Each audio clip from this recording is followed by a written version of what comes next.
এরপরে প্রশ্ন হলো, একটি সেকুলার সাংস্কৃতিক সংগঠন সংগঠনের একটি প্লেকার্ড ভাইরাল হয়েছে।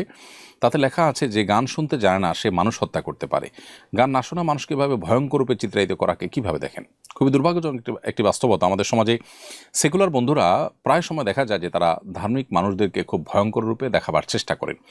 আমাদের সমাজে থানাতে যে সমস্ত মামলা রুজু হয়, সে সমস্ত মামলার মধ্যে কত পার্সেন্ট মামলা আলেম ওলামা এবং ধার্মিক মানুষদের বিরুদ্ধে রুজু হয়?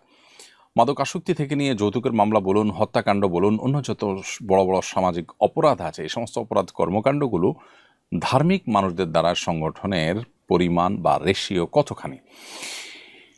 এর বাইরে বরং এই প্লেকার্ডের পাশাপাশি আরেকটি ছবি পাশাপাশি রেখে অনেকে প্রচার করেছেন সোশ্যাল মিডিয়াতে, সেটা আমাদের চোখে পড়েছে। সেখানে আমরা দেখতে পেয়েছি আজকের বিশ্বে সবচেয়ে বেশি মানুষের রক্ত যার হাতে লাগা আছে, তার হাতে একটা বাদ্যযন্ত্র এবং তার সাথে আরও দুজন মানুষ সহ তিনজন মিলে তারা গান করছেন, গানের একটা আসরে আছেন।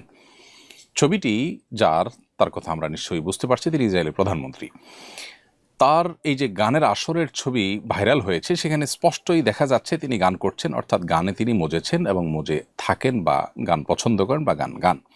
অথচ তার হাত কতটা রাঙা সেটা আমরা সবাই কম বেশি জানি। তাহলে বোঝা গেল যে গান শুনলেই মানুষ ফেরেশতা হয়ে যায়, এটি সম্পূর্ণ অমূলক ধারণা। বরং পৃথিবীতে যত খুন হয়, পৃথিবীতে যত মাদকাসক্তির ঘটনা ঘটে, মাতলামির ঘটনা ঘটে নেশা করে, এবং পৃথিবীতে যত এই জাতীয় অনাচার হয়ে থাকে, এগুলো যারা করে তাদের প্রায় সবাই কোনো না কোনোভাবে গান শুনে থাকে।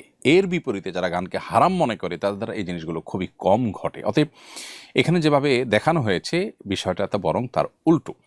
গানের মাধ্যমে একজন মানুষ স্পিরিচুয়ালি, আধ্যাত্মিকভাবে তিনি শয়তানের সাথে কানেক্টেড হন এবং তার ভেতরে আল্লাহর অবাধ্যতা এবং আল্লাহর নাফরমানের যে প্রবণতা, এটা তার ভিতরে সৃষ্টি হয়। এবং আল্লাহর অবাধ্যতার প্রবণতা যখন সৃষ্টি হয়, তখন সমাজে নানাবিধ অপরাধ কর্ম তার মাধ্যমে সংগঠন হয়, যেগুলোর হয়তো বাহ্যিক রূপে আমরা অপরাধ বা খারাপ কাজ মনে করি না বা দেখি না।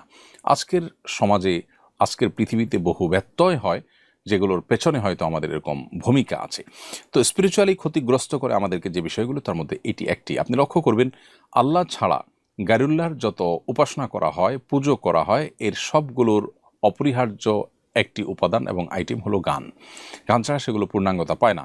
অতএব এগুলোর মাধ্যমে যে শয়তানের সাথে মানুষ কানেক্টেড হয় সেটি পরিষ্কার। সূরা লোকমানের 6 নম্বর আয়াতের আলোকে আল্লাহ রাব্বুল আলামিন লাহওয়াল হাদিসের কেনাবেচা করতে নিষেধ করেছেন, অর্থাৎ গানকে হারাম করা হয়েছে। আয়াত থেকে বোঝা যায়, এবং আয়াতের ব্যাখ্যায় আব্দুল্লাহ ইবনে আব্বাস রাদিয়াল্লাহু তাআলা সহ বিশ্ববিখ্যাত মুফাসসিরগণ সবাই এটাকে হারাম করেছেন। অতএব এই সমস্ত সেকুলার বন্ধুদের যে আপনার কথা, সেটা আসলে খুবই হাস্যরসের যোগান দেয় মানুষকে, যে গান শোনে না সে মানুষ হত্যা করতে পারে।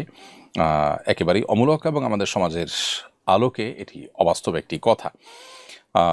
তারা সবসময় ধার্মিক মানুষদেরকে খুব বেশি ভয়ঙ্কর রূপে দেখাবার, ইসলামোফোবিয়া ছড়াবার চেষ্টা করে থাকেন। এটি আজকে নতুন কিছু নয়।